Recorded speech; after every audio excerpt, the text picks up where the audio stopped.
Chinese Christians receive Bibles for the first time. With as many as 130 million reported Chinese Christians and the continuing explosive growth of the underground church, there are now more Christians in China than members of the Communist Party.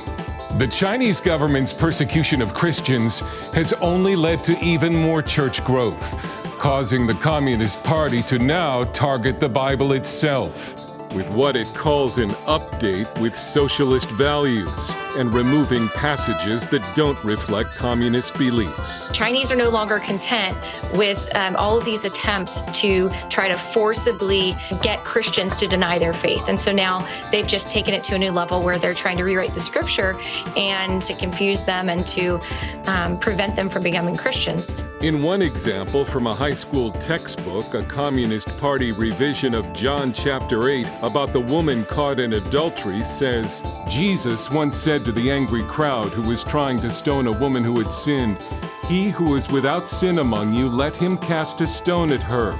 When his words came to their ears, they stopped moving forward. When everyone went out, Jesus stoned the woman himself and said, "I am also a sinner." We have seen the escalation that the Bibles for children is totally forbidden, and all the Bible apps were forcefully removed from every e-commerce app store. Millions of Chinese Christian children were forced to sign a form renouncing their faith in public. The issue for the Chinese Communist Party is control. It is always about control, and they see the gospel, they see the Christian message as something that would take control away from the Communist Party. And so this new socialist translation of the Bible is just another step for the Chinese Communist Party as they try to control the church and really co-opt Christianity as a means of controlling the people and helping them serve the party's interests. But one Chinese pastor was quoted as saying, "The rulers have chosen an enemy that can never be imprisoned. They are doomed to lose." Dale Hurd, CBN News. This relentless heat wave is impacting not just our country, but neighboring ones as well. As this extreme heat engulfs the world, in China, temperatures soaring above 40 degrees Celsius have even led to pigeons fainting under the oppressive conditions. A passenger, trapped in a high-speed train without air conditioning for 3 hours, went so far as to break a window. This report comes from our Beijing correspondent, Kim Han-chun. As soon as oil is poured into a frying pan, it begins to boil instantly, and just like that, an egg fries on its own. Under the bright sun, corn scattered in the yard eagerly transforms into fluffy popcorn. The bananas hanging there start to droop and eventually fall to the ground. The central regions of China have been enduring heat waves exceeding 40 degrees Celsius for days, leaving people and animals battling the intense heat. He collapsed from heat stroke. He looks like he's in his 70s and just suddenly went down right at the door. The ground so scorching hot that even a child bursts into tears when stepping on it, and even snakes are writhing around in confusion, not knowing what to do. As the heat wave continues, alarming videos and photos have emerged on Chinese social media, depicting dogs collapsing and distressed pigeons fainting from the unbearable heat. The bird showing signs of heat stroke turned out to be a second-class protected species, the red-bellied hawk, not a pigeon. While traveling through Zhejiang province, a high-speed train abruptly morphed into a sweltering sauna. The train made an emergency stop due to a malfunction, and with the power cut off, the air conditioning was disabled for 3 hours. What are the crew doing? I can't breathe here. Unable to even breathe properly due to the lack of ventilation, one passenger broke a window with a hammer, despite the crew's attempts to stop them. We've broken one window, so opening another will help air circulation and improve things. With temperatures above 40 degrees becoming a daily norm in China, the continent's summer is becoming even more challenging due to abnormal weather conditions. This is Kim Han-chun reporting for MBN News from Beijing. China is reportedly developing pregnancy robots. Yes, you heard me right. Complete with artificial wombs to help couples struggling with infertility. This is not science fiction. Billy, this is absolutely wild. Let me read you something from the doctor who's spearheading this technology, Dr. Zhang Huifeng. He said, quote, "The artificial womb technology is already in a mature stage and now it needs to be implanted in the robot's abdomen so that a real person and the robot can interact to achieve pregnancy, allowing the fetus to grow inside. Billy, what's your reaction? I mean, this is horrifying on a number of levels. You know, I think, look, there are people who are going to say this is going to help people who can't have children. And I understand and I sympathize with that piece of the puzzle. You're trying to have children, you can't do it. You're looking for a way to have that happen. I think there are so many ethical issues that emerge with this, though. You know, God designed the body in a very particular way. Not just the body, but he designed relations between a man and a woman in a particular way. And a baby growing inside, I mean, you have children, I have children, growing inside the womb of a human mother, there's a connection point there that you want to see happen that is not happening in this case. What you have is a machine purportedly, and we have not seen this yet to know that this is actually something that could work, right? They're saying it could work. They're saying it could happen. I think we know that science is moving at such a fast speed that it won't be shocking to see this happen. But the point is there are severe and massive ethical issues with this. Also keeping in mind the fact that in testing this, you have to assume, outside of all the other issues, that there are going to be losses of human life, because I doubt it's going to work on the first try. So it's a little bit horrifying, honestly. Well, you know, just when you thought it couldn't get any weirder, past few years it's been kosher to call someone a birthing person, which my wife finds horribly offensive. She's like, I'm a mother, and you guys are taking that away from me. I'm like, okay, let me throw you another one. Pregnancy robots. I wonder how she's going to take that one. But apparently the price is 100,000 yen, which is about $14,000. Which, you know, to your point, if surrogates cost between 100K and 200K, this is a much cheaper option. Now we've talked about, gender confusion, all that stuff, but now we're talking about non-human relations, humanoid ethics. It's a whole new can of worms. I was thinking like, God, like, what's a Bible verse that I could, use to add to this conversation? I'm like, I don't know. Like I have to start from square one. Like, okay, robots creating or at least facilitating human life. I don't know where that is in scripture. So Billy, maybe in closing, like how do we even start this conversation from a biblical ethics standpoint? Yeah, I think we have to start it with prayer and understanding. A lot of times when something isn't going the way we want it to in life, we try to take matters into our own hands. And I think this is an example of this. I'm not saying this wouldn't help some people. I'm not saying there wouldn't be elements that people could argue are good. I think you have to pray through, though, and ask God, are the negatives outweighing the positives? And one thing we do have to mention here, this is not just a womb.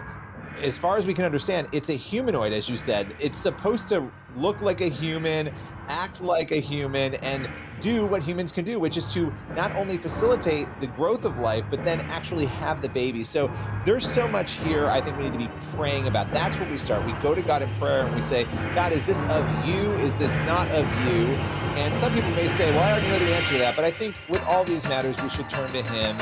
And look, this is bizarre. There is more bizarreness to come. I think this is just starting to scratch the surface of how weird things are going to get. Yeah, I mean, with AI, with humanoid robots, I feel like we're going to have a lot more of these conversations coming up here soon. Obviously, keep it here on CBN News. Hey, if one of these humanoid robots wants to watch my 2.5-year-old when he's wilding out, I'm cool with that.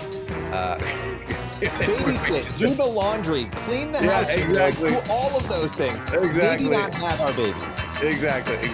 Billy, I appreciate your time. And again, this is one of those kind of open-ended conversations. So please do comment in the comment section. We're genuinely curious. Like, what do you make of this?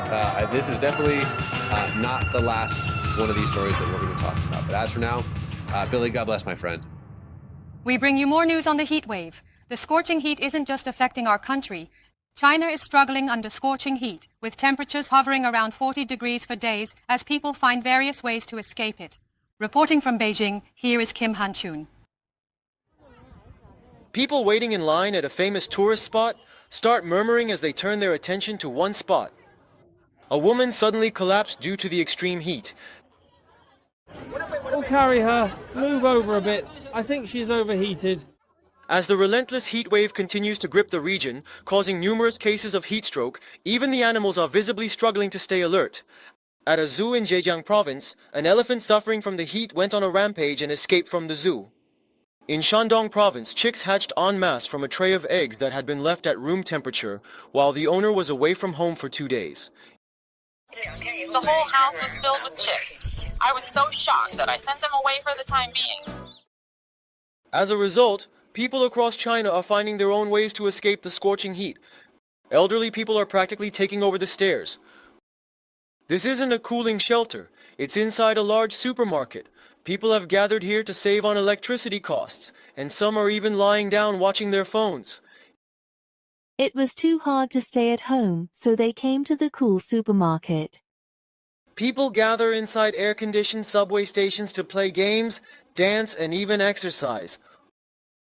A makeshift swimming pool has been set up on top of a dump truck, complete with a lazy river, making it feel like a full-fledged water park for the kids. In Harbin, where temperatures have been exceeding 30 degrees, a park has unexpectedly opened, where visitors can play in the snow. In this area known for its cold climate, artificial snow is being produced despite the heat, fully aware that it will melt. Amidst its sprawling 1.4 billion population, China is showcasing a rich variety of inventive strategies to cope with the soaring summer heat. This is Kim Han-chun reporting from Beijing for MBN News.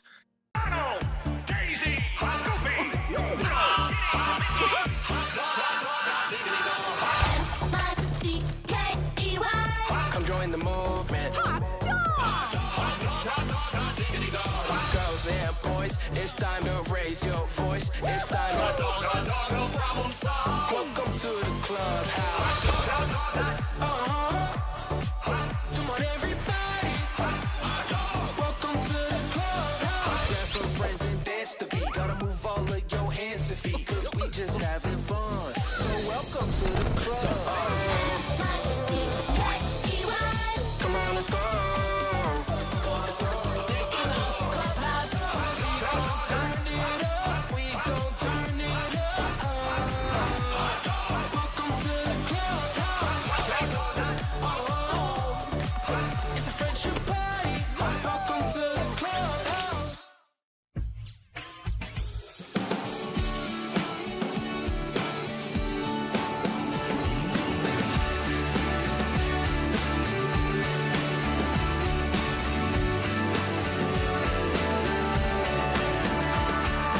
Jesus, you died upon a cross.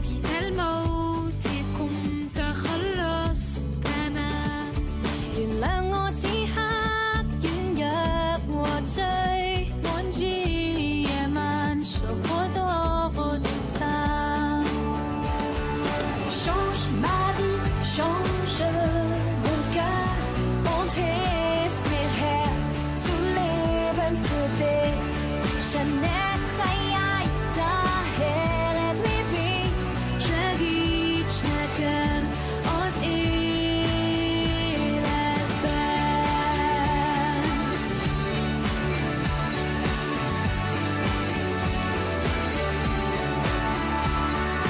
พระเยซูตายบนไม้กางเขนให้รุ่งลังเวงสมรำเนี่ยมินบาป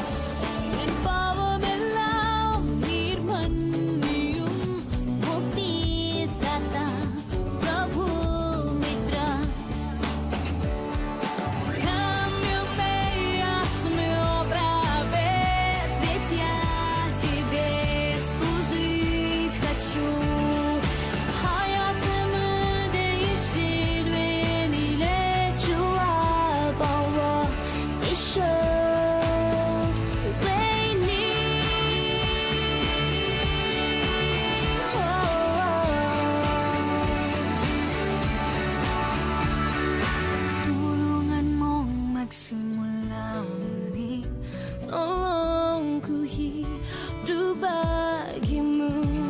Zmieni życia